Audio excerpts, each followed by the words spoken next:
பண்டைய கால ரோம் நகரத்திற்கு ஒரு பாதாம் அறிவியல் மனிதன் காலம் கடந்து செல்கிறான்.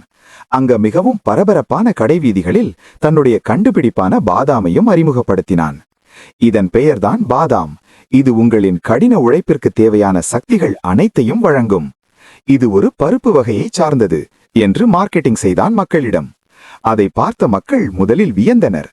ஆண்களும் பெண்களும் குழந்தைகளும் அதை முதலில் வாங்கி சுவைத்து பார்த்தன.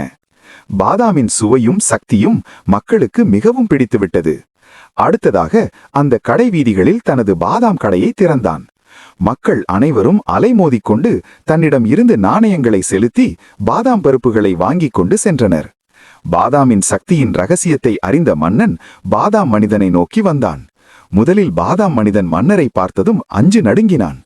ஆனால் மன்னனோ பாதாம் மனிதனிடம் அன்பாக கேட்டுக்கொண்டார்.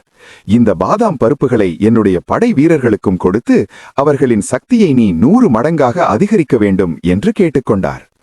மன்னரின் ஆணை கிணங்க படை வீரர்கள் அனைவருக்கும் பாதாம் பருப்புகளை வழங்கி அவர்களின் சக்தியை பெருக்கினான் பாதாம் மனிதன். இதனால் மன்னரின் படை மற்ற படை வீரர்களை அடித்து நொறுக்கி எறிந்து எல்லா போர்களிலும் வெற்றி பெற்றனர். இதனால் மகிழ்ச்சியடைந்த மன்னர் பாதாம் மனிதனுக்கு தங்க காசுகளை பரிசாக வழங்கி கௌரவித்தார். அதை பெற்றுக்கொண்ட பாதாம் மனிதன் எல்லாருக்கும் நன்றியை தெரிவித்து அடுத்த நாட்டிற்கு சென்றான்.